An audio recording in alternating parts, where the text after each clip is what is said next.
Hello mga ante, tara samahan nyo naman ako gumawa ng tinapay for today's video. So ayan, magawa tayo ng tinapay na walang oven. Oo guys, walang oven ang ating gagawin. So nag-improvise oven lang ang ante nyo din eh. So ayan ang aking ginawa ay naglagay lang ako ng isang cup sa isang lagyanan na evap at naglagay na rin ako ng isang itlog. At pagkatapos haluin lang natin ito guys at isunod naman natin dito ang ating yes of course. Yan ang natin ilagay ang ating pampaalsa. 2 teaspoon ito at pagkatapos haluin natin ito at maglagay naman tayo ng 3 tablespoon ng sugar. So, di ko lang po nabidyohan yan. 3 po talaga ang nilagay ko dyan. At talagay na ako dyan ng 1/4 cup ng powdered milk. At haluin lang natin ito at maglagay tayo ng konting asin. At pagkatapos, sunod natin dito ang 2 tablespoon ng cooking oil. At pagkatapos, haluin lang ulit natin ito. At maglagay na tayo dito ng 3 cups ng all-purpose flour. At pagkatapos, isip lang natin ng ganere guys.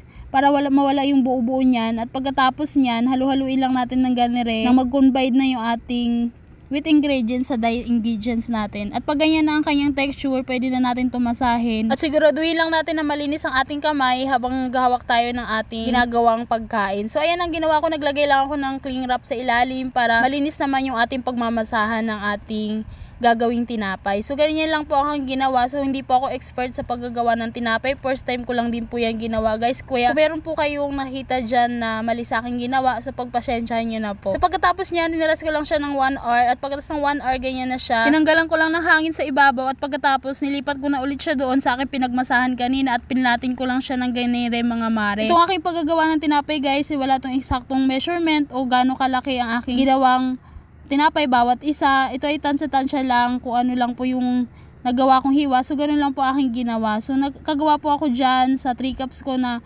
all-purpose flour ay nakagawa po ako dyan ng 21 peraso. So guys, so ayun lang po aking ginawa. Hiwa-hiwain ko lang yan at binilog-bilog ko lang siya ng ganere guys. Ganyan lang po aking ginawa. At pagkatapos namin mabilog siya ng ganyan, ipaplatan naman namin siya ng ganere guys bawat isa. Wala kaming rolling pin kaya ganire lang aming ginawa. At pagkatapos ititiklop lang namin siya ng ganyan guys na para lang magi-Spanish. So ganyan lang po aming technique ginawa at naglalagay kami ng cheese sa loob. So ganire lang po, napakadali lang gawin na kayang-kaya po sa kahit mga hindi talaga gumagawa ng tinapay, mga first timer sa paggawa.